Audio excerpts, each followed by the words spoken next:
ساری تعریف اس خدا کے لیے ہے جو کائنات کا تنہا خالق اور مالک اور حاکم ہے، جو کمال درجہ کی حکمت، قدرت اور رحمت کے ساتھ اس میں فرما روائی کر رہا ہے۔ جس نے انسان کو پیدا کیا اس کو علم و عقل کی قوت بخشی، اسے زمین میں اپنی خلافت سے سرفراز کیا اور اس کی رہنمائی کے لیے کتابیں اتاری اور پیغمبر بھیجے۔ پھر خدا کی رحمتیں ہوں اس کے ان نیک اور برگزیدہ بندوں پر جو انسان کو انسانیت سکھانے آئے، جنہوں نے آدمی کو اس کے مقصد زندگی سے خبردار کیا اور اسے دنیا میں جینے کا صحیح طریقہ بتایا۔ آج دنیا میں ہدایت کی روشنی، اخلاق کی پاکیزگی اور نیکی و پرہیزگاری جو کچھ بھی پائی جاتی ہے، وہ سب خدا کے انہی برگزیدہ بندوں کی رہنمائی کی بدولت ہے، اور انسان کبھی ان کے بارے احسان سے سبکدوش نہیں ہو سکتا۔ عزیزوں اور دوستوں، ہم اپنے اجتماعات کو دو حصوں میں تقسیم کیا کرتے ہیں۔ ایک حصہ اس غرض کے لیے ہوتا ہے کہ ہم خود آپس میں بیٹھ کر اپنے کام کا جائزہ لیں اور اسے آگے بڑھانے کے لیے باہم مشورہ کریں۔ دوسرا حصہ اس مقصد کے لیے خاص ہوتا ہے کہ جس مقام پر ہمارا اجتماع ہو، وہاں کے عام باشندوں کے لیے ہم اپنی دعوت کو پیش کریں۔ اس وقت کا یہ اجتماع اسی دوسری غرض کے لیے ہے۔ ہم نے آپ کو اس لیے تکلیف دی ہے کہ آپ کو بتائیں کہ ہماری دعوت کیا ہے اور کس چیز کی طرف ہم بلاتے ہیں۔ ہماری دعوت کا خطاب ایک تو ان لوگوں سے ہے جو پہلے سے مسلمان ہیں، دوسرے ان تمام بندگان خدا سے جو مسلمان نہیں ہیں۔ ان میں سے ہر ایک کے لیے ہمارے پاس ایک پیغام ہے، مگر افسوس ہے کہ یہاں دوسرے گروہ کے لوگ مجھے نظر نہیں آتے۔ یہ ہماری پچھلی غلطیوں اور آج کی بے تدبیریوں کا نتیجہ ہے کہ خدا کے بندوں کا ایک بہت بڑا حصہ ہم سے دور ہو گیا ہے، اور مشکل ہی سے کبھی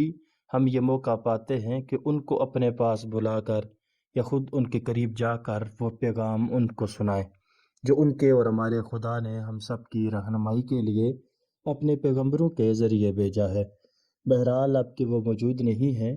میں دعوت کے صرف اس حصہ کو پیش کروں گا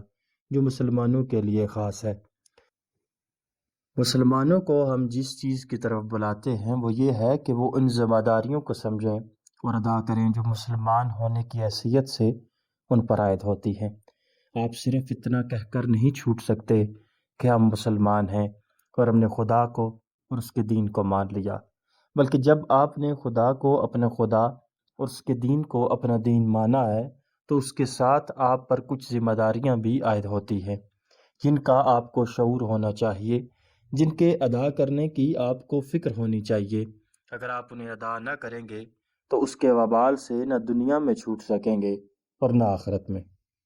وہ ذمہ داریاں کیا ہیں؟ وہ صرف یہی نہیں ہیں کہ آپ خدا پر، اس کے فرشتوں پر،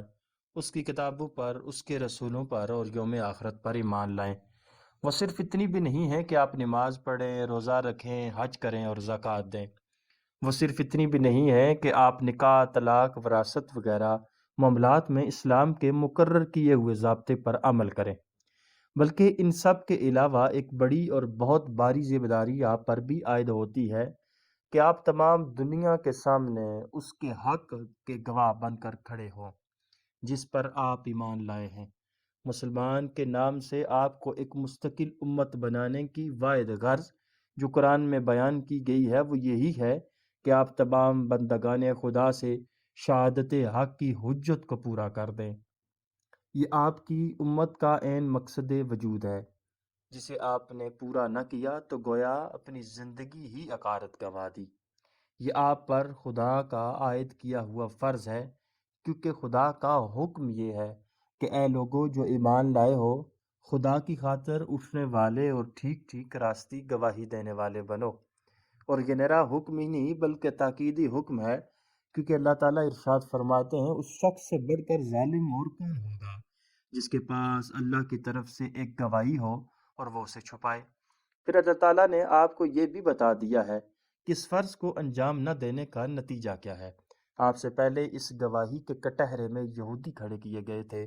مگر انہوں نے کچھ تو حق کو چھپایا اور کچھ حق کے خلاف گواہی دی، اور فی الجملہ حق کے نہیں بلکہ باطل کے گواہ بن کے رہ گئے۔ نتیجہ یہ ہوا کہ اللہ نے انہیں دھتکار دیا اور ان پر پھٹکار پڑی۔ یہ شہادت جس کی ذمہ داری آپ پر ڈالی گئی ہے، اس سے مراد یہ ہے کہ جو حق آپ کے پاس آیا ہے، جو صداقت آپ پر منکشف کی گئی ہے، آپ دنیا کے سامنے اس کے حق اور صداقت ہونے پر اور اس کے رائے راست ہونے پر گواہی دیں۔ ایسی گواہی جو اس کے حق اور راستی ہونے کو مبرہن کر دے اور دنیا کے لوگوں پر دین کی حجت پوری کر دے۔ اسی شہادت کے لیے انبیاء علیہ الصلوۃ والسلام دنیا میں بھیجے گئے تھے اور اس کا ادا کرنا ان پر فرض تھا۔ پھر یہی شہادت تمام انبیاء کے بعد ان کی امتوں پر فرض ہوتی رہی، اور اب خاتم النبیین صلی اللہ علیہ وآلہ وسلم کے بعد یہ فرض امت مسلمہ پر بحیثیت مجموعی اس طرح ہی عائد ہوتا ہے جس طرح حضور پاک صلی اللہ علیہ وسلم پر آپ کی زندگی میں شخصی حیثیت سے عائد ہوتا تھا۔ اس گواہی کی اہمیت کا اندازہ اس سے کیجیے کہ نوع انسانی کے لیے اللہ تعالیٰ نے بعض پرس اور جزا و سزا کو جو قانون مقرر کیا ہے، اس کی ساری بنیاد ہی اس گواہی پر ہے۔ اللہ تعالیٰ حکیم و رحیم اور قائم بالقسط ہے۔ اس کی حکمت اور رحمت اور اس کے انصاف سے یہ بعید ہے کہ لوگوں کو اس کی مرضی نہ معلوم ہو اور وہ انہیں اس بات پر پکڑے کہ وہ اس کی مرضی کے خلاف چلے۔ لوگ نہ جانتے ہوں کہ راہ راست کیا ہے اور وہ ان کی کج روی پر ان سے مواخذہ کرے۔ لوگ اس سے بے خبر ہوں کہ ان سے کس چیز کی باز پرس ہونی ہے اور انجانی چیز کی ان سے باز پرس کرے۔ اس لیے اللہ تعالیٰ نے نوع انسانیت کی ابتدا ہی ایک پیغمبر سے کی اور پھر وقتاً فوقتاً بے شمار پیغمبر بھیجے تاکہ وہ نوع انسانی کو خبردار کریں کہ تمہارے معاملہ میں تمہارے خالق کی مرضی یہ ہے، تمہارے لیے دنیا میں زندگی بسر کرنے کا صحیح طریقہ یہ ہے، اور یہ رویہ ہے جس سے تم اپنے مالک کی رضا کو پہنچ سکتے ہو۔ یہ کام ہیں جو تم کو کرنے چاہیے، یہ کام ہیں جن سے تم کو بچنا چاہیے، اور یہ امور ہیں جن کی تم سے باز پرس کی جائے گی۔ یہ شہادت جو اللہ تعالیٰ نے اپنے پیغمبروں سے دلوائی، اس کی غرض قرآن مجید میں صاف صاف یہی بتائی گئی ہے کہ لوگوں کو اللہ پر یہ حجت قائم کرنے کا موقع باقی نہ رہے کہ ہم بے خبر تھے، اور آپ ہمیں اس چیز پر پکڑتے ہیں جس سے ہم کو خبردار نہ کیا گیا تھا۔ یہ سارے رسول خوشخبری دینے والے اور ڈرانے والے بنا کر بھیجے گئے ہیں تاکہ ان کو مبوس کر دینے کے بعد لوگوں کے پاس اللہ کے مقابلہ میں کوئی حجت نہ رہے۔ اس طرح اللہ تعالیٰ نے لوگوں کی حجت اپنے اوپر سے اتار کر پیغمبروں پر ڈال دی، اور پیغمبر اس عام ذمہ داری کے منصب پر کھڑے کر دیے گئے کہ اگر وہ شہادت حق کا حق ٹھیک ٹھیک ادا کرتے ہیں تو لوگ اپنے اعمال کی باز پرس کے مستحق ہوں، اور اگر ان کی طرف سے ادائے شہادت میں کوتاہی ہو تو لوگوں کی گمراہی اور کوتاہی کا مواخذہ پیغمبروں سے کیا جائے۔ دوسرے الفاظ میں پیغمبروں کے منصب کی نزاکت یہ تھی کہ یا تو وہ حق کی شہادت ٹھیک ٹھیک ادا کر کے لوگوں پر حجت قائم کریں، ورنہ لوگوں کی حجت الٹی ان پر قائم ہو جاتی تھی کہ خدا نے حقیقت کا جو علم آپ حضرات کو دیا تھا وہ آپ نے ہمیں نہ پہنچایا، اور جو طریقے زندگی اس نے آپ کو بتایا تھا وہ آپ نے ہمیں نہ بتایا۔ یہی وجہ ہے کہ انبیاء علیہ الصلوۃ والسلام اپنے اوپر اس ذمہ داری کے بار کو شدت سے محسوس کیا کرتے تھے، اور اب اسی بنا پر انہوں نے اپنی طرف سے حق کی شہادت ادا کرنے اور لوگوں پر حجت تمام کر دینے کی جان توڑ کوششیں کی۔ تو انبیاء کے ذریعے سے جن لوگوں نے حق کا علم اور ہدایت کا راستہ پایا وہ ایک امت بنائے گئے، اور وہی منصب شہادت کی ذمہ داری جس کا بار انبیاء پر ڈالا گیا تھا اب اس امت کے حصہ میں آئی۔ انبیاء کی قائم مقام ہونے کی حیثیت سے اس کا یہ مقام قرار پایا کہ اگر یہ امت شہادت کا حق ادا کر دے اور لوگ درست نہ ہوں تو یہ اجر پائے گی اور لوگ پکڑے جائیں گے، اور یہ حق کی شہادت دینے میں کوتاہی کرے یا حق کے بجائے الٹی باطل کی شہادت دینے لگے تو لوگوں سے پہلے یہ پکڑی جائے گی۔ اس سے خود اس کے اعمال کی باز پرس بھی ہوگی اور ان لوگوں کے اعمال کی بھی جو اس کے صحیح شہادت نہ دینے یا غلط شہادت دینے کی وجہ سے گمراہ اور مفسد اور غلط کار رہے۔ حضرات، یہ ہے شہادت حق کہ وہ نازک ذمہ داری ہے جو مجھ پر، آپ پر اور ان سب لوگوں پر عائد ہوتی ہے جو اپنے آپ کو امت مسلمہ کہتے ہیں اور جن کے پاس خدا کی کتاب اور ان کے انبیاء کی ہدایات پہنچی ہیں۔ اب دیکھیے کہ اس شہادت کے ادا کرنے کا طریقہ کیا ہے۔ شہادتیں دو طرح کی ہوتی ہیں، ایک قولی شہادت اور دوسری عملی شہادت۔ قولی شہادت کی صورت یہ ہے کہ ہم زبان اور قلم سے دنیا پر اس حق کو واضح کریں جو انبیاء کے ذریعے ہمیں پہنچا ہے، سمجھانے اور دل نشین کرنے کے لیے جتنے طریقے ممکن ہیں ان سب سے کام لے کر تبلیغ و دعوت اور نشر و اشاعت کے جتنے ذرائع ممکن ہیں ان سب کو استعمال کر کے علم و فنون نے جس قدر مواد فراہم کیا ہے وہ سب اپنے ہاتھ میں لے کر ہم دنیا کو اس دین کی تعلیم سے روشناس کریں جو خدا نے انسان کے لیے مقرر کیا ہے۔ فکر و اعتقاد میں، اخلاق و سیرت میں، تمدن و معاشرت میں، کسب معاش اور لین دین میں، قانون اور نظم و عدالت میں، سیاست اور تدبیر مملکت میں، اور بین الانسانی معاملات کے تمام دوسرے پہلوؤں میں اس دین نے انسان کی رہنمائی کے لیے جو کچھ پیش کیا ہے اسے ہم خوب کھول کھول کر بیان کریں، دلائل اور شواہد سے اس کا حق ہونا ثابت کر دیں، اور جو کچھ اس کے خلاف ہے اس پر معقول تنقید کر کے بتائیں کہ اس میں کیا خرابی ہے۔ اس قولی شہادت کا حق ادا نہیں ہو سکتا جب تک کہ امت مجموعی طور پر ہدایت خلق کے لیے اسی طرح فکر مند نہ ہو جس طرح انبیاء علیہ السلام انفرادی طور پر اس کے لیے فکر مند رہا کرتے تھے۔ یہ حق ادا کرنے کے لیے ضروری ہے کہ یہ کام ہماری تمام اجتماعی کوششوں اور قوی سعی و جہد کا مرکزی نقطہ ہو۔ ہم اپنے دل اور دماغ کی ساری قوتیں اور اپنے سارے وسائل و ذرائع اس پر لگا دیں۔ ہمارے تمام کاموں میں یہ مقصد لازماً ملحوظ ہونا اور اپنے درمیان سے کسی ایسی آواز کے اٹھنے کو تو کسی حال میں ہم برداشت نہیں کر سکتے جو حق کے خلاف شہادت دینے والی ہو۔ رہی عملی شہادت تو اس کا مطلب یہ ہے کہ اپنی زندگی میں ان اصولوں کا عملاً مظاہرہ کریں جن کو ہم حق کہتے ہیں۔ دنیا صرف ہماری زبان ہی سے ان کی صداقت کا ذکر نہ سنے بلکہ خود اپنی آنکھوں سے خود ہماری زندگی میں ان کی خوبیوں اور برکتوں کا مشاہدہ کر لے۔ وہ ہمارے برتاؤ میں اس شیرنی کا ذائقہ چکھ لے جو ایمان کی حلاوت سے انسان کے اخلاق و معاملات میں پیدا ہوتی ہے۔ وہ خود دیکھ لے کہ اس دین کی رہنمائی میں کیسے اچھے انسان بنتے ہیں، کیسی عادل سوسائٹی تیار ہوتی ہے، کیسے صالح معاشرت وجود میں آتی ہے، کس قدر ستھرا اور پاکیزہ تمدن پیدا ہوتا ہے، کیسے صحیح خطوط پر علوم و آداب اور فنون کا نشو و نما ہوتا ہے، کیسا منصفانہ، ہمدردانہ اور بے نزاع معاشی تعاون رونما ہوتا ہے، انفرادی اور اجتماعی زندگی کا ہر پہلو کس طرح سدھر جاتا ہے، سنور جاتا ہے اور بلائیوں سے مالا مال ہو جاتا ہے۔ اس شہادت کا حق صرف اس طرح ادا ہو سکتا ہے کہ ہم فردن فردن بھی اور قومی حیثیت سے بھی اپنے دین کی حقانیت پر مجسم شہادت بن جائے۔ ہمارے افراد کا کردار اس کی صداقت کا ثبوت دے، ہمارے گھر اس کی خوشبو سے مہکیں، ہماری دکانیں اور ہمارے کارخانے اس کی روشنی سے جگمگائیں، ہمارے ادارے اور ہمارے مدرسے اس کے نور سے منور ہوں، ہمارا لٹریچر اور ہماری صحافت اس کی خوبیوں کے سند پیش کرے، ہماری قومی پالیسی اور اجتماعی سعی و جہد اس کے برحق ہونے کی روشن دلیل ہو۔ غرض ہم سے جہاں اور جس حیثیت میں بھی کسی شخص یا قوم کو سابقہ پیش ہے وہ ہمارے شخصی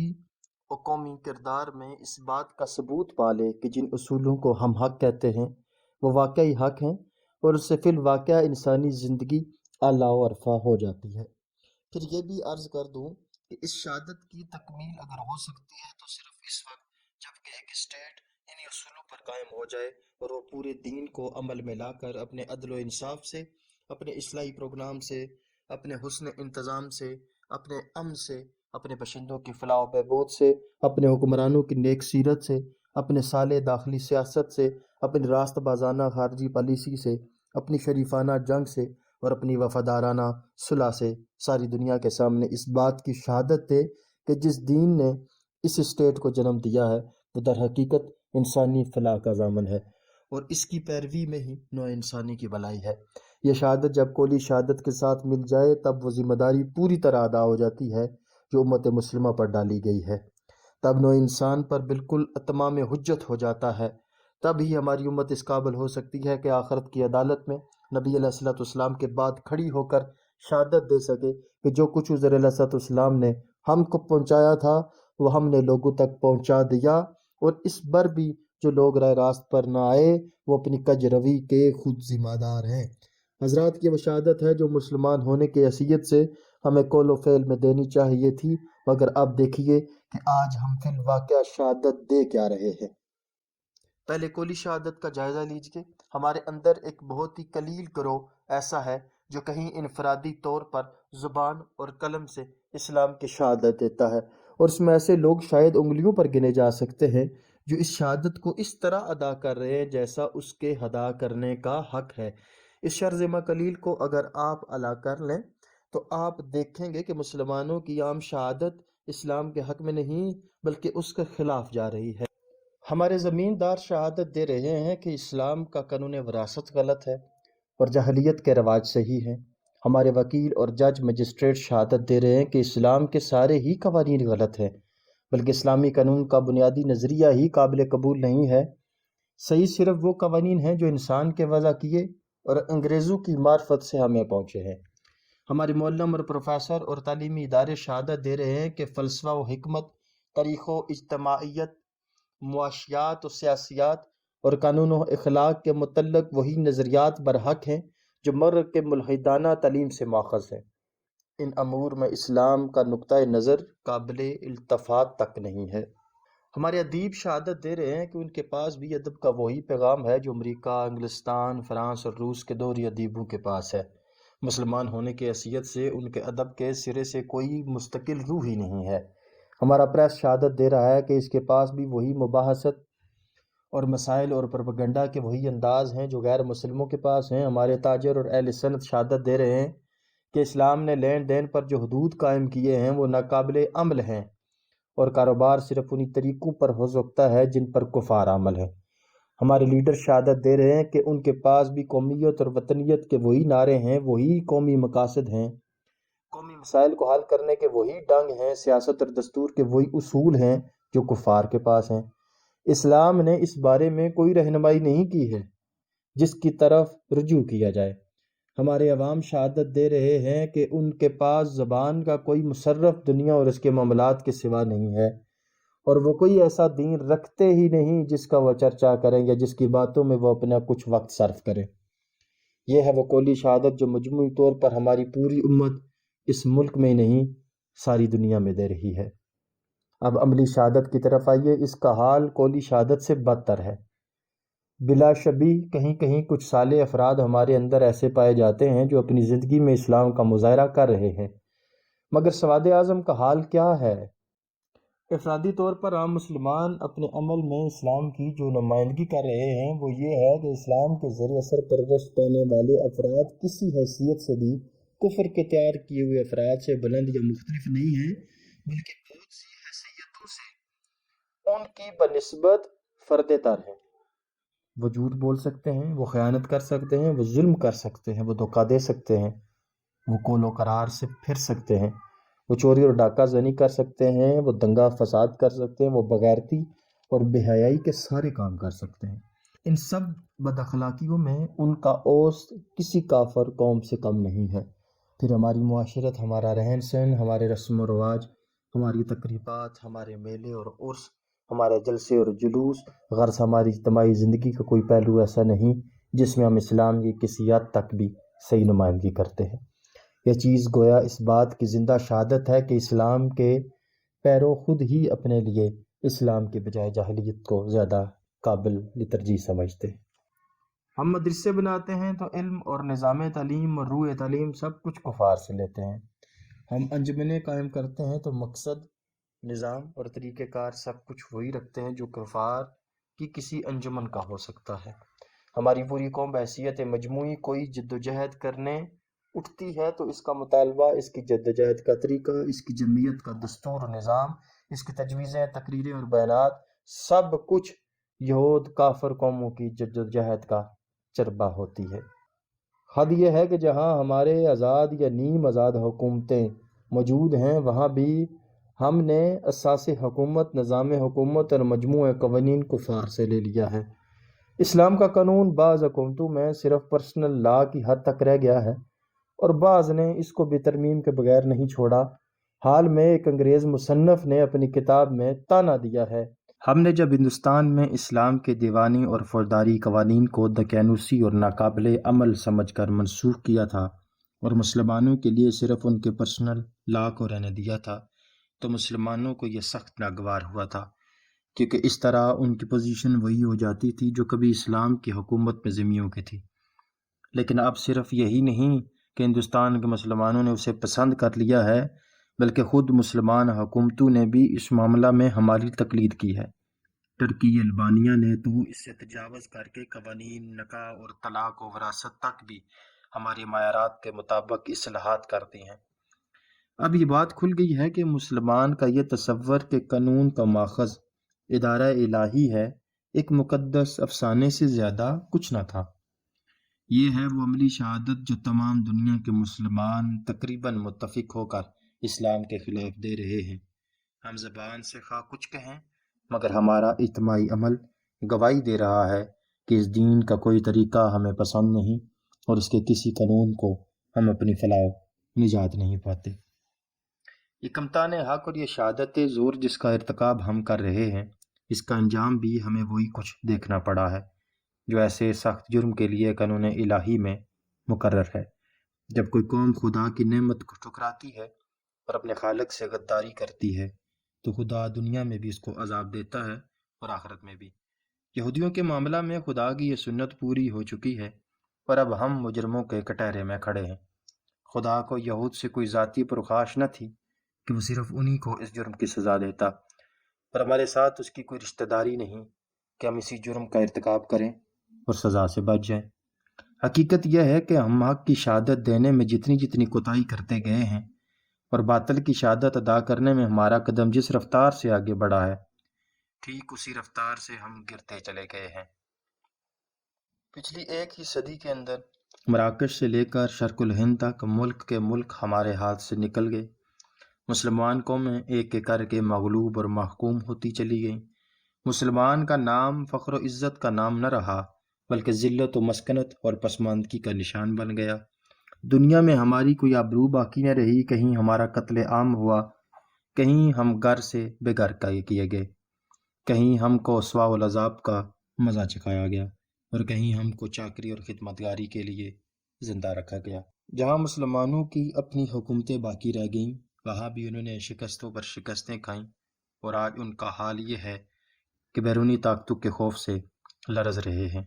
حالانکہ اگر وہ اسلام کی کھلی و عملی شہادت دینے والے ہوتے تو کفر کے علمبرداران ان کے خوف سے کانپ رہے ہوتے۔ دور کیوں جائیے، خود ہندوستان میں اپنی حالت دیکھ لیجئے۔ ادائے شہادت میں جو کوتاہی آپ نے کی بلکہ الٹی خلاف حق کی شہادت جو آپ نے اپنے قول و عمل سے دیتے رہے، اس کا تو نتیجہ یہ ہوا کہ ملک کا ملک آپ کے ہاتھ سے نکل گیا۔ پہلے مرہٹوں اور سکھوں کے ہاتھ آپ پامال ہوئے، پھر انگریز کی غلامی آپ کو نصیب ہوئی، اور اب پچھلی پامالیوں سے بڑھ کر پامالیاں آپ کے سامنے آ رہی ہیں۔ آج آپ کے سامنے سب سے بڑا سوال اکثریت و اقلیت کا ہے، اور آپ اس اندیشے سے کانپ رہے ہیں کہ کہیں ہندو اکثریت آپ کو محکوم نہ بنا لے اور آپ وہ انجام نہ دیکھیں جو شودر قومیں دیکھ چکی ہیں۔ مگر خدا را مجھے بتائیے کہ اگر آپ اسلام کے سچے گواہ ہوتے تو یہاں کوئی اکثریت ایسی ہو سکتی تھی جس سے آپ کو کوئی خطرہ ہوتا؟ یا آج بھی اگر آپ قول و عمل سے اسلام کی گواہی دینے والے بن جائیں تو کیا یہ اقلیت و اکثریت کا سوال چند سال کے اندر ہی ختم نہ ہو جائے؟ عرب میں 1/100000 کی اقلیت کو نہایت متعصب اور ظالم اکثریت نے دنیا سے نیست و نابود کر دینے کی ٹھانی تھی، مگر اسلام کی سچی گواہی نے 10 سال کے اندر اسی اقلیت کو 100% اکثریت میں تبدیل کر دیا۔ پھر جب یہ اسلام کے گواہ عرب سے باہر نکلے تو 50 سال کے اندر ترکستان سے لے کر مراکش تک اور قومیں کی قومیں ان کی شہادت پر ایمان لاتی چلی گئیں۔ جہاں 100% مجوسی بت پرست اور عیسائی رہتے تھے وہاں 100% مسلمان بسنے لگے۔ کوئی ہٹ درمی، کوئی قومی عصبیت اور کوئی مذہبی تنگ نظری اتنی سخت ثابت نہ ہوئی کہ حق کی زندہ اور سچی شہادت کے آگے قدم جما سکتی۔ اب آپ اگر پامال ہو رہے ہیں اور اپنے آپ کو اس سے شدید پامالی کے خطرے میں مبتلا پاتے ہیں تو یہ کمتان حق اور شہادت زور کے سزا کے سوا اور کیا ہے؟ یہ تو اس جرم کی وہ سزا ہے جو آپ کو دنیا میں مل رہی ہے۔ آخرت میں اس سے سخت تر سزا کا اندیشہ ہے جب تک آپ حق کے گواہ ہونے کی حیثیت سے اپنا فرض انجام نہیں دیتے۔ اس وقت تک دنیا میں جو گمراہی بھی پھیلی گی، جو ظلم و فساد اور طغیان بھی برپا ہوگا، جو بد اخلاقیاں اور بد کرداریاں بھی رواج پائیں گی، ان کی ذمہ داری سے آپ بری نہیں ہو سکتے۔ آپ اگر ان برائیوں کے پیدا کرنے کے ذمہ دار نہیں ہیں تو ان کی پیدائش کے اسباب باقی رکھنے اور انہیں پھیلنے کی اجازت دینے کے ذمہ دار ضرور ہیں۔ حضرات، یہ جو کچھ میں نے عرض کیا ہے، اس سے آپ کو معلوم ہو گیا ہوگا کہ مسلمان ہونے کی حیثیت سے ہمیں کرنا کیا چاہیے تھا اور ہم کر کیا رہے ہیں، اور یہ جو کچھ ہم کر رہے ہیں اس کا خمیازہ کیا بھگت رہے ہیں۔ اس پہلو سے اگر آپ حقیقت معاملہ پر نگاہ ڈالیں گے تو یہ بات خود ہی آپ پر کھل جائے گی کہ مسلمانوں نے اس ملک میں اور دنیا کے دوسرے ملکوں میں جہاں مسائل کو اپنی قومی زندگی کے اصل مسائل سمجھ رکھا ہے اور جنہیں حل کرنے کے لیے وہ کچھ اپنے ذہن سے گڑی ہوئی اور زیادہ تر دوسروں سے سیکھی ہوئی تدبیروں پر اپنا ایڑی چوٹی کا زور لگا رہے ہیں، فی الواقعہ ان میں سے کوئی بھی ان کا اصل مسئلہ نہیں ہے، اور اس کے حل کی تدبیر میں وقت، قوت اور مال کا یہ سارا صرفہ محض ایک ضیاع کاری ہے۔ یہ سوالات کہ کوئی اقلیت ایک غالب اکثریت کے درمیان رہتے ہوئے اپنے وجود اور مفاد اور حقوق کو کیسے محفوظ رکھے، اور کوئی اکثریت اپنے حدود میں وہ اقتدار کیسے حاصل کرے جو اکثریت میں ہونے کی بنا پر اسے ملنا چاہیے، اور ایک محکوم قوم کسی غالب قوم کے تسلط سے کس طرح آزاد ہو، اور ایک کمزور قوم کسی طاقتور قوم کے دستبرد سے اپنے آپ کو کس طرح بچائے، اور ایک پسماندہ قوم وہ ترقی و خوشحالی اور طاقت کیسے حاصل کرے جو دنیا کی زور آور قوموں کو حاصل ہے۔ یہ اور ایسے ہی دوسرے مسائل غیر مسلموں کے لیے تو ضرور اہم ترین اور مقدم ترین مسائل ہو سکتے ہیں، اور ان کی تمام توجہات اور کوششوں کے مرکز و محور بھی قرار پا سکتے ہیں، مگر ہم مسلمانوں کے لیے یہ بجائے خود مستقل مسائل نہیں ہیں، بلکہ محض اس غفلت کے شاخسانے ہیں جو ہم اپنے اصل کام سے برتتے رہے ہیں اور آج تک برتے جا رہے ہیں۔ اگر ہم نے وہ کام کیا ہوتا تو آج اتنے بہت سے پیچیدہ اور پریشان کن مسائل کا یہ جنگل ہمارے لیے پیدا ہی نہ ہوتا، اور اگر اب بھی اس جنگل کو کاٹنے میں اپنی قوتیں صرف کرنے کے بجائے ہم اس کام پر اپنی ساری توجہ اور صحیح مبذول کر دیں تو دیکھتے دیکھتے نہ صرف ہمارے لیے بلکہ ساری دنیا کے لیے پریشان کن مسائل کا یہ جنگل خود بخود صاف ہو جائے گا، کیونکہ دنیا کی صفائی و اصلاح کی ذمہ دار ہم تھے۔ ہم نے اپنا فرض منصبی ادا کرنا چھوڑ دیا تو دنیا خاردار جنگلوں سے بھر گئی، اور ان کا سب سے زیادہ پرخار حصہ ہمارے نصیب میں لکھا گیا۔ افسوس ہے کہ مسلمانوں کے مذہبی پیشوا اور سیاسی رہنما اس معاملہ کو سمجھنے کی کوشش نہیں کرتے، اور ہر جگہ ان کو یہی باور کرایا جا رہا ہے کہ تمہارے اصل مسائل وہی اقلیت و اکثریت اور آزادی وطن اور تحفظ قوم اور مادی ترقی کے مسائل ہیں۔ نیز یہ حضرات ان مسائل کے حل کی تدبیریں بھی مسلمانوں کو وہی کچھ بتا رہے ہیں جو انہوں نے غیر مسلموں سے سیکھی ہیں،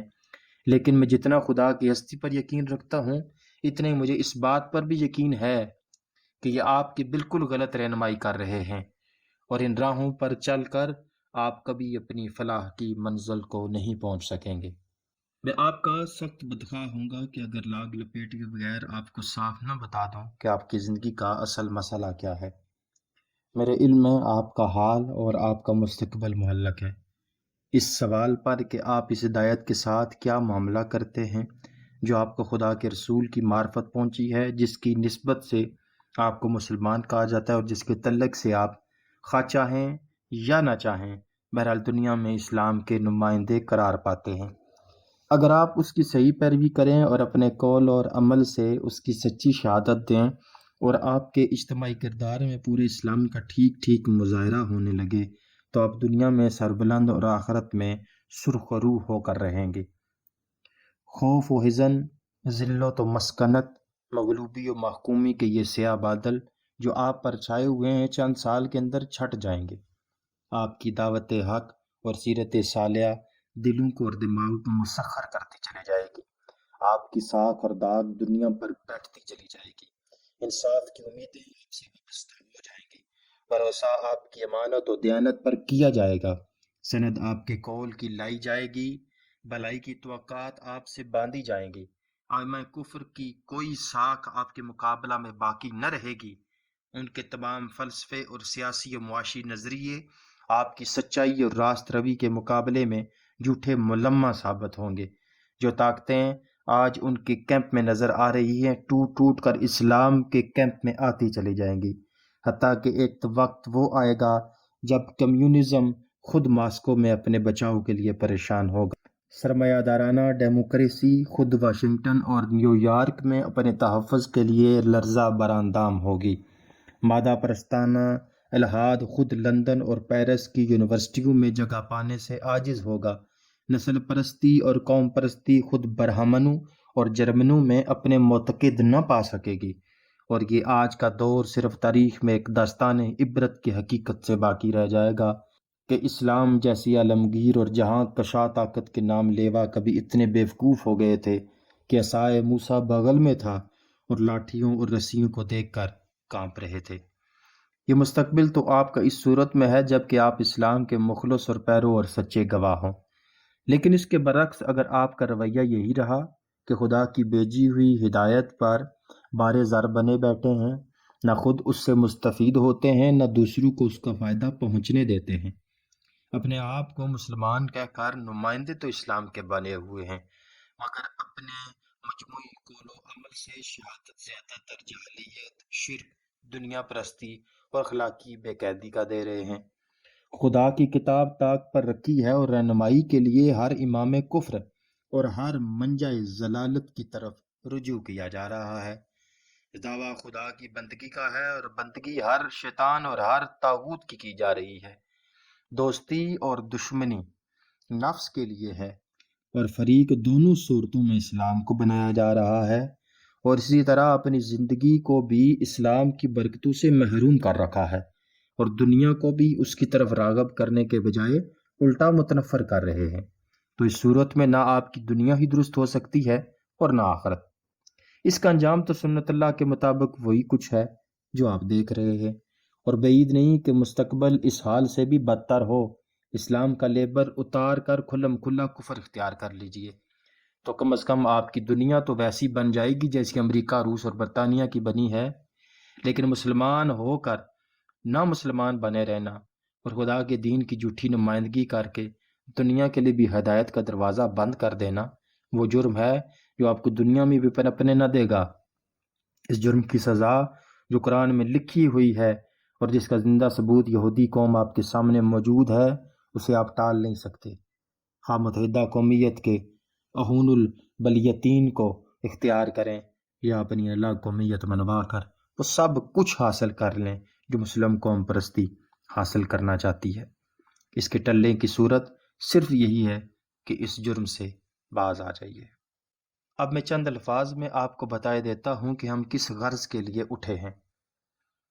ہم ان سب لوگوں کو جو اسلام کو اپنا دین مانتے ہیں یہ دعوت دیتے ہیں کہ وہ اس دین کو واقعی اپنا دین بنائیں، اس کو انفرادی طور پر ہر مسلمان اپنی ذاتی زندگی میں بھی قائم کرے اور اجتماعی طور پر پوری قوم اپنی قومی زندگی میں بھی نافذ کرنے کے لیے تیار ہو جائے۔ ہم ان سے کہتے ہیں کہ آپ اپنے گھروں میں، اپنے خاندان میں، اپنی سوسائٹی میں، اپنی تعلیم گاہوں میں، اپنی ادب و صحافت میں، اپنی کاروبار اور معاشی معاملات میں، اپنی انجمنوں میں اور قومی اداروں میں اور بحیثیت مجموعی اپنی قومی پالیسی میں عملاً اسے قائم کریں اور اپنے قول اور عمل سے دنیا کے سامنے اس کی سچی گواہی دیں۔ ہم ان سے کہتے ہیں کہ مسلمان ہونے کی حیثیت سے تمہاری زندگی کا اصل مقصد اقامت دین اور شہادت حق ہے، اس لیے تمہاری تمام سعی و عمل کا مرکز و محور اسی چیز کو ہونا چاہیے۔ ہر اس بات اور کام سے دستکش ہو جاؤ جو اس کی ضد ہو اور جس سے اسلام کی غلط نمائندگی ہوتی ہو۔ اسلام کو سامنے رکھ کر اپنے پورے قولی اور عملی رویے پر نظر ثانی کرو اور اپنی تمام کوششیں اس راہ میں لگا دو کہ دین پورا کا پورا عملاً قائم ہو جائے، اس کی شہادت تمام ممکن طریقوں سے ٹھیک ٹھیک ادا کر دی جائے اور اس کی طرف دنیا کو ایسی دعوت دی جائے جو اتمام حجت کے لیے کافی ہو۔ یہی جماعت اسلامی کے قیام کی واحد غرض ہے۔ اس غرض کو پورا کرنے کے لیے جو طریقہ ہم نے اختیار کیا ہے وہ یہ ہے کہ سب سے پہلے ہم مسلمانوں کو ان کا فرض یاد دلاتے ہیں اور انہیں صاف صاف بتاتے ہیں کہ اسلام کیا ہے، اس کے تقاضے کیا ہیں، مسلمان ہونے کے معنی کیا ہیں، اور مسلمان ہونے کے ساتھ کیا ذمہ داریاں آدمی پر عائد ہوتی ہیں۔ اس چیز کو جو لوگ سمجھ لیتے ہیں ان کو پھر ہم یہ بتاتے ہیں کہ اسلام کے سب تقاضے انفرادی طور پر پورے نہیں کیے جا سکتے، اس کے لیے اجتماعی صحیح ضروری ہے۔ دین کا ایک بہت ہی قلیل حصہ انفرادی زندگی سے تعلق رکھتا ہے، اس کو تم نے قائم کر بھی لیا تو نہ پورا دین ہی قائم ہوگا اور نہ اس کی شہادت ہی ادا ہو سکے گی، بلکہ جب اجتماعی زندگی پر نظام کفر مسلط ہو کر خود انفرادی زندگی کے بھی بیشتر حصوں میں دین قائم نہ کیا جا سکے گا اور اجتماعی نظام کی گرفت روز بروز اس انفرادی اسلام کی حدود کو گھٹاتی چلی جائے گی۔ اس لیے پورے دین کو قائم کرنے اور اس کی صحیح شہادت ادا کرنے کے لیے قطعاً ناگزیر ہے کہ تمام ایسے لوگ جو مسلمان ہونے کی ذمہ داریوں کا شعور اور انہیں ادا کرنے کا ارادہ رکھتے ہوں متحد ہو جائیں اور منظم طریقے سے دین کو عملاً قائم کرنے اور دنیا کو اس کی طرف دعوت دینے کی کوشش کریں اور ان مزاحمتوں کو راستہ سے ہٹائیں اور جو اقامت دین اور دعوت دین کی راہ میں حائل ہوں۔ یہی وجہ ہے کہ دین میں جماعت کو لازم قرار دیا گیا ہے اور اقامت دین اور دعوت دین کی جد و جہد کے لیے ترتیب یہ رکھی گئی ہے کہ پہلے ایک نظم جماعت ہو، پھر خدا کی راہ میں سعی و جہد کی جائے، اور یہ وجہ ہے کہ جماعت کے بغیر زندگی کو جاہلیت کی زندگی اور جماعت سے علیحدہ ہو کر رہنے کو اسلام سے علیحدگی کا ہم معنی قرار دیا گیا ہے۔ اشارہ ہے اس حدیث کی طرف جس میں نبی کریم صلی اللہ علیہ وآلہ وسلم نے ارشاد فرمایا، میں تم کو 5 چیزوں کا حکم دیتا ہوں جن کا حکم اللہ نے مجھے دیا ہے: جماعت، سمع، طاعت، ہجرت اور خدا کی راہ میں جہاد۔ جو لوگ اس بات کو بھی سمجھ لیتے ہیں اور وہ اس فہم سے ان کے اندر مسلمان ہونے کی ذمہ داری کا احساس اس حد تک قوی ہو جاتا ہے کہ اپنے دین کی خاطر اپنی انفرادیت اور خود پرستی کو قربان کر کے جماعتی نظم کی پابندی قبول کر لیتے ہیں۔ ان سے ہم کہتے ہیں کہ اب تمہارے سامنے 3 راستے ہیں اور تمہاری پوری آزادی ان میں سے جس کو چاہو اختیار کرو۔ اگر تمہارا دل گواہی دے کہ ہماری دعوت، عقیدہ، نصب العین، نظام جماعت اور طریقہ کار سب کچھ خالص اسلامی ہے اور ہم وہی کام کرنے اٹھے ہیں جو قرآن و حدیث کی روح سے امت مسلمہ کا اصل کام ہے، تو ہمارے ساتھ آ جاؤ۔ اگر کسی وجہ سے تمہیں ہم پر اطمینان نہ ہو اور کوئی دوسری جماعت تم کو ایسی نظر آتی ہے جو خالص اسلامی نصب العین کے لیے اسلامی طریق پر کام کر رہی ہو تو اس میں شامل ہو جاؤ۔ ہم خود بھی ایسی جماعت پاتے ہیں تو اسی میں شامل ہو جاتے، کیونکہ ہمیں 1.5 اینٹ کی مسجد الگ چننے کا شوق نہیں ہے، اور اگر تم کو نہ ہم پر اطمینان ہے اور نہ کسی دوسری جماعت پر تو پھر تمہیں اپنے فرض اسلامی کو ادا کرنے کے لیے خود اٹھنا چاہیے اور اسلامی طریق پر ایک ایسی جماعت بنانی چاہیے جس کا مقصد پوری دین کو قائم کرنا اور قول و عمل سے اس کی شہادت دینا ہو۔ ان تینوں صورتوں میں سے جو صورت بھی تم اختیار کرو گے انشاءاللہ حق پر ہوگے۔ ہم نے کبھی یہ دعویٰ نہیں کیا اور نہ بسلامتی ہوش و حواس ہم یہ دعویٰ کر سکتے ہیں کہ صرف ہماری ہی جماعت حق پر ہے اور جو ہماری جماعت میں نہیں ہے وہ باطل پر ہے۔ ہم نے کبھی لوگوں کو اپنی جماعت کی طرف دعوت نہیں دی ہے۔ ہماری دعوت صرف اس فرض کی طرف ہے جو مسلمان ہونے کی حیثیت سے ہم پر اور آپ پر یکساں عائد ہوتا ہے۔ اگر آپ اس کو ادا کر رہے ہیں، برحق ہیں، خواہ ہمارے ساتھ مل کر کام کریں یا نہ کریں۔ البتہ یہ بات کسی طرح درست نہیں ہے کہ آپ نہ خود اٹھیں نہ کسی اٹھنے والے کا ساتھ دیں اور طرح طرح کے ہیلے اور بہانے کر کے اقامت دین اور شہادت علی الناس کے فریضے سے جی چرائیں۔ یہ ان کاموں میں اپنی قوتیں خرچ کریں جن سے دین کے بجائے کوئی دوسرا نظام قائم ہوتا ہو اور اسلام کے بجائے کسی اور چیز کی گواہی آپ کے قول و عمل سے ملے۔ معاملہ دنیا اور اس کے لوگوں سے ہوتا تو ہیلوں اور بہانوں سے کام چل سکتا تھا، مگر یہاں تو اس خدا کے ساتھ معاملہ ہے جو علیم و بذات الصدور ہے، اسے کسی چال بازی سے دھوکہ نہیں دیا جا سکتا۔ اس میں شک نہیں کہ ایک ہی مقصد اور ایک ہی کام کے لیے مختلف جماعتیں بننا بظاہر غلط معلوم ہوتا ہے اور اس میں انتشار کا بھی اندیشہ ہے، مگر جب نظام اسلامی درہم برہم ہو چکا ہو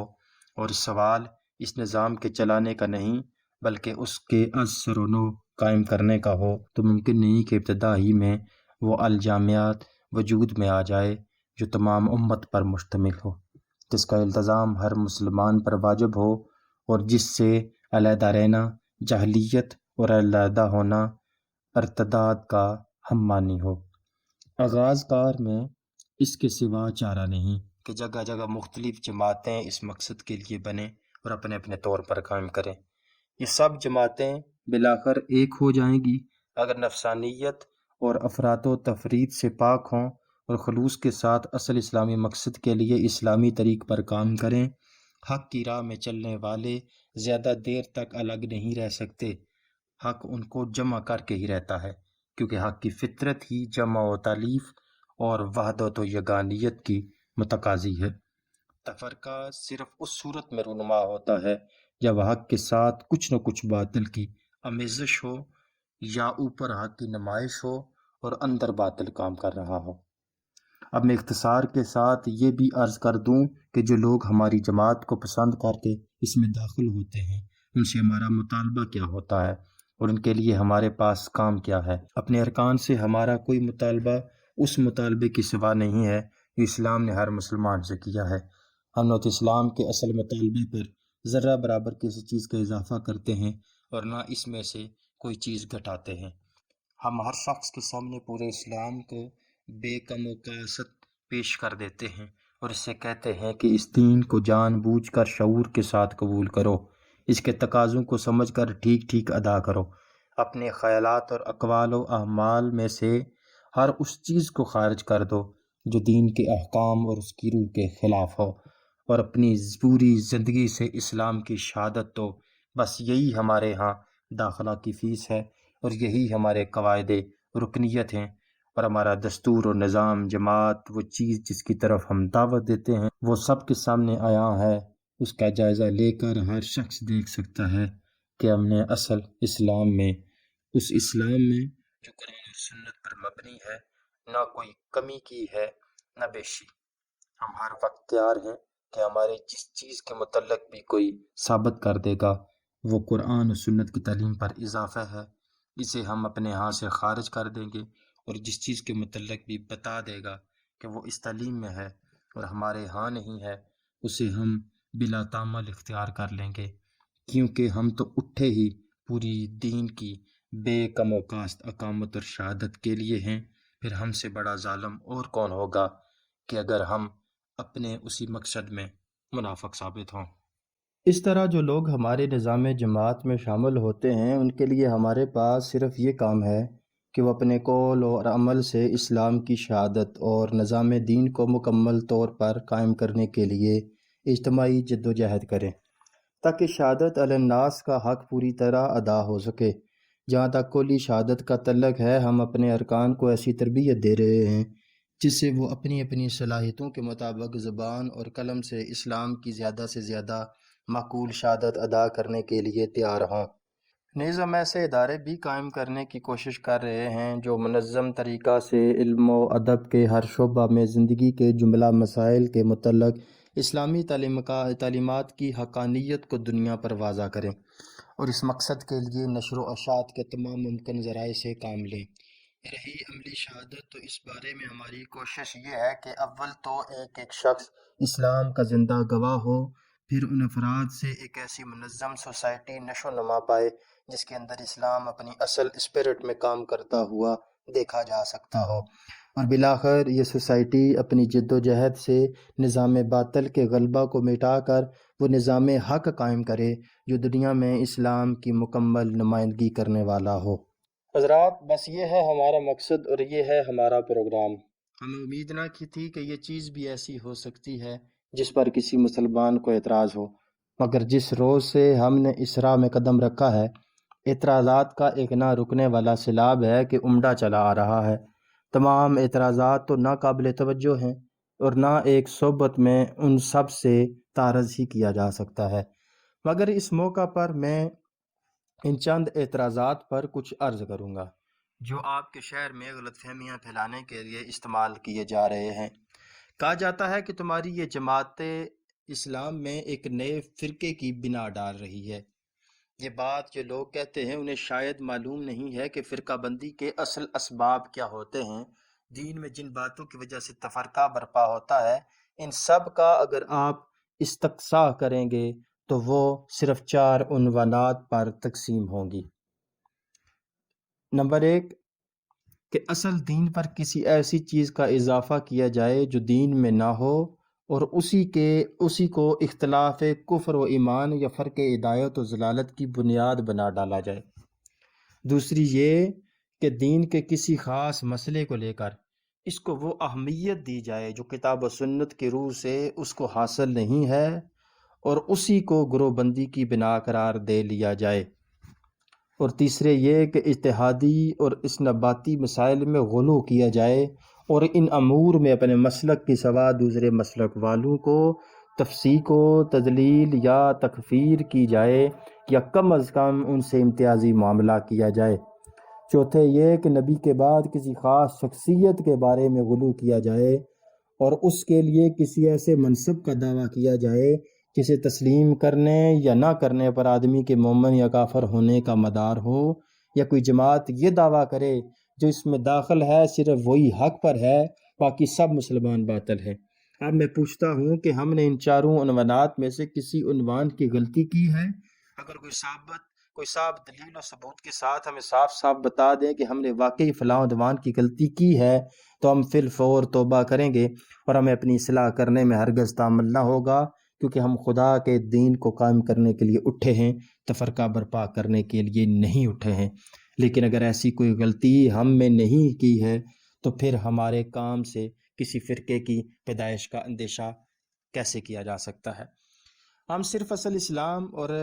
بے کم وقاص پورے اسلام کو لے کر اٹھے ہیں، اور مسلمان کو ہماری دعوت اس کے سوا کچھ نہیں ہے کہ ہم سب مل کر اس کو عملاً قائم کریں اور دنیا کے سامنے اس کی شہادت دیں۔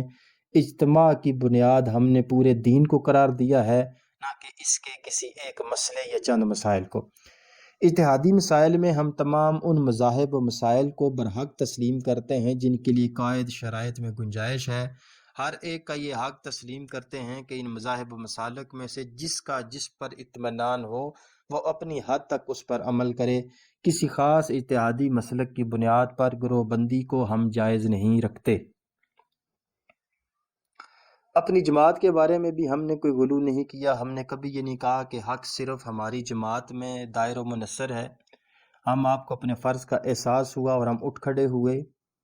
آپ کو آپ کا فرض یاد دلا رہے ہیں۔ اب یہ آپ کی خوشی ہے کہ آپ ہمارے ساتھ ہوں یا خود اٹھیں اور اپنے فرض ادا کریں، یا جو بھی آپ کو یہ فرض ادا کرتا نظر آئے تو اس کے ساتھ شامل ہو جائیں۔ امارت کی باب میں کبھی ہم کسی غلو کے مرتکب نہیں ہوئے ہیں۔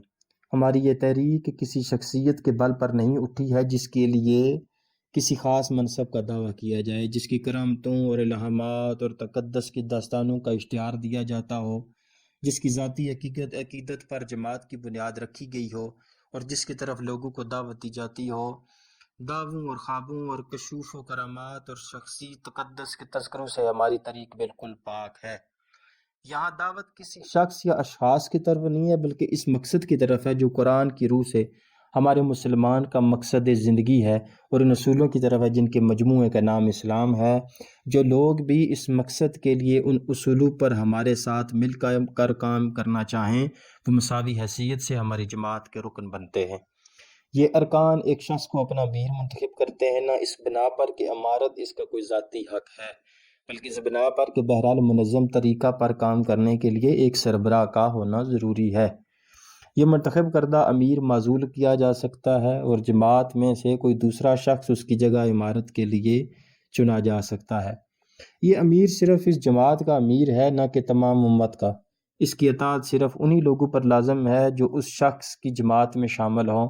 اور ہمارے ذہنوں میں ایسا کوئی تصور تک نہیں ہے کہ جس کی گردن میں اس کی بیعت کا کلاوہ نہ ہو وہ جاہلیت کی موت مرے گا۔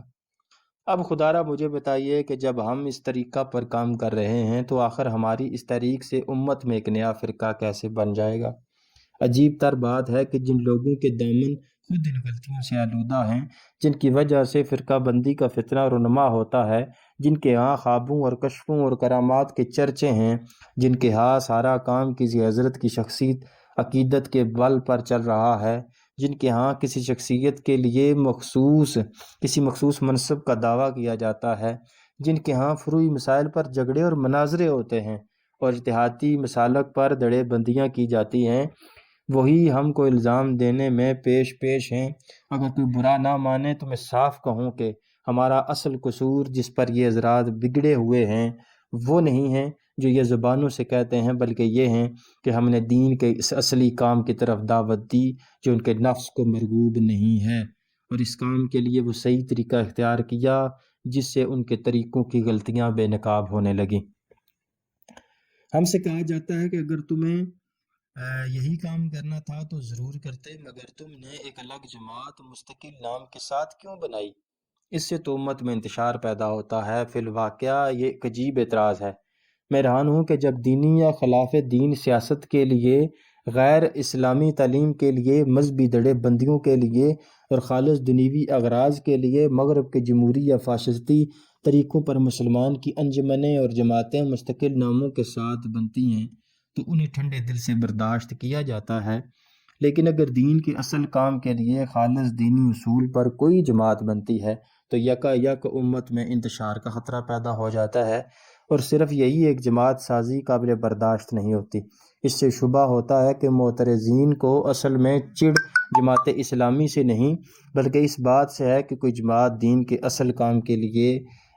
نہ بنے۔ تاہم میں ان سے عرض کروں گا کہ جماعت سازی کا قصور ہم نے مجبوراً کیا ہے، کوئی شوقیہ یہ ہم سے سرزد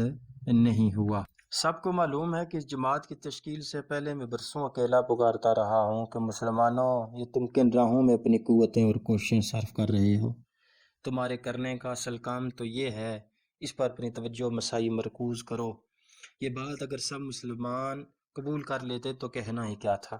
مسلمانوں میں ایک جماعت بننے کے بجائے مسلمانوں کی ایک جماعت بنتی، اور کم از کم ہندوستان کی حد تک وہ الجماعت ہوتی جس کی موجودگی میں کوئی دوسری جماعت بنانا شرعاً حرام ہوتا۔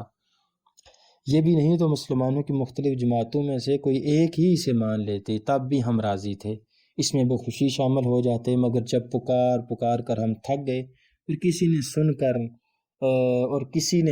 سن کر نہ دیا، تب ہم نے مجبوراً یہ فیصلہ کیا کہ وہ سب لوگ جو اس کام کو حق اور فرض سمجھ چکے ہیں خود ہی مجتمع ہو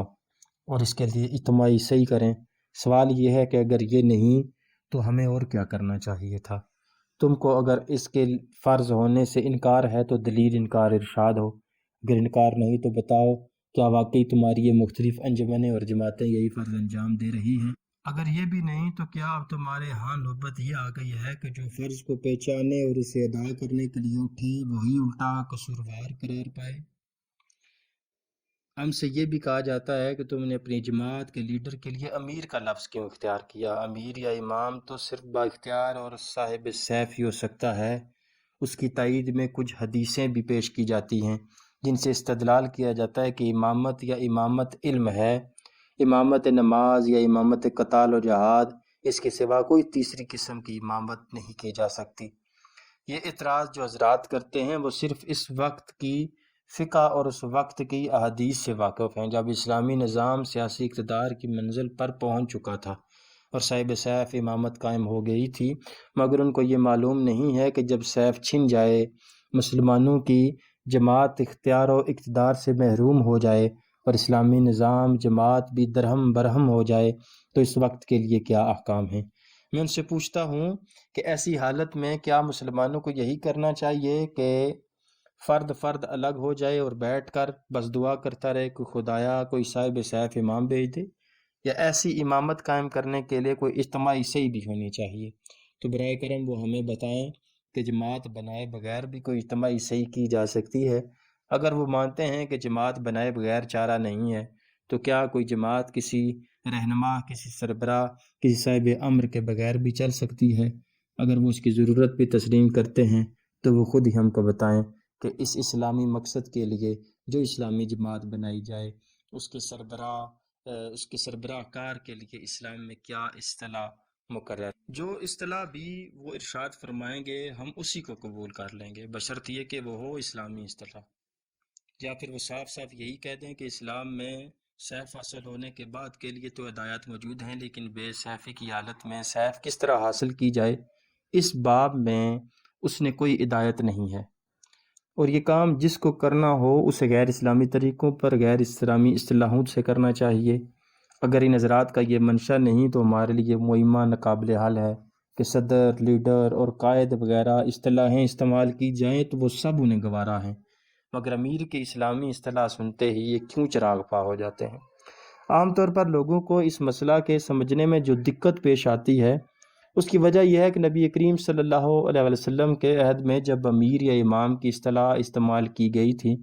اس وقت اسلامی حکومت قائم ہو چکی تھی، اور جس زمانہ میں اسلامی حکومت قائم نہ ہوئی تھی اس وقت حضور خود نبی کی حیثیت سے اقامت دین کی جدوجہد کی قیادت فرما رہے تھے، اس لیے امارت یا امامت کی اصطلاحیں استعمال کرنے کا کوئی موقع نہ تھا۔ لیکن اسلام کے پورے نظام پر نگاہ ڈالنے سے یہ بات واضح ہو جاتی ہے کہ یہ دین مسلمانوں کے ہر اجتماعی کام میں نظم چاہتا ہے، اور اس نظم کی صحیح صورت یہ تجویز کرتا ہے کہ کام جماعت بن کر کیا جائے، جماعت میں سمع و اطاعت ہو اور ایک شخص اس کا امیر ہو، نماز پڑھی جائے تو جماعت کے ساتھ پڑھی جائے اور ایک اس کا امام ہونا چاہیے، حج کیا جائے تو منظم طریق پر کیا جائے اور ایک اس کا امیر اور امیر حج ہونا چاہیے، حتیٰ کہ 3 آدمی اگر سفر کو نکلیں تب بھی ان کو منظم طریقے سے سفر کرنا چاہیے اور اپنے ساتھ ایک امیر کو رکھنا چاہیے۔ اسلامی شریعت کی یہی وروح ہے جس کو حضرت عمر رضی اللہ تعالیٰ عنہ نے ان الفاظ میں بیان کیا ہے کہ جماعت کے بغیر اسلام نہیں اور امارت کے بغیر جماعت نہیں اور اطاعت کے بغیر امارت نہیں، پس ہمارا استنباط یہ ہے کہ اقامت دین اور شہادت الناس کی صحیح کے لیے جو جماعت بنائی جائے اس کے سربراہ کار کے لیے امیر یا امام کا لفظ کا استعمال بالکل صحیح ہے، مگر چونکہ لفظ امام کے ساتھ بعض خاص معنی لگ گئے ہیں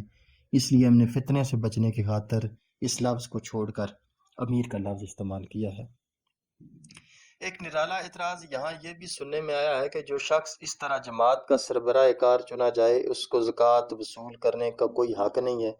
کیونکہ زکوٰۃ صرف اسلامی حکومت کا امیر ہی وصول کر سکتا ہے۔ غالباً ان معترضین کو تحصیل کہ مسلمان زکوٰۃ ہمارے والے نہ کرے گا اس کی زکوٰۃ ادا نہیں ہوگی، ہم صرف اپنی زکوٰۃ کے معاملہ میں ہمارا طریقہ معلوم نہیں ہے، ہم نے عام مسلمان سے کبھی یہ مطالبہ نہیں کیا کہ وہ اپنی زکوٰۃ ہمارے بیت المال میں داخل کرے، اور نہ ہم نے کبھی یہ کہا ہے کہ جو جماعت کے ارکان یہ مطالبہ کرتے ہیں وہ اپنی زکوٰۃ جماعت کے بیت المال میں داخل کیا کریں، اور اس سے ہمارا بڑا مقصد یہ ہے کہ مسلمانوں کو شریعت کے منشا کے مطابق اجتماعی طور پر زکوٰۃ جمع اور صرف کرنے کی عادت ہو۔ برائے کرم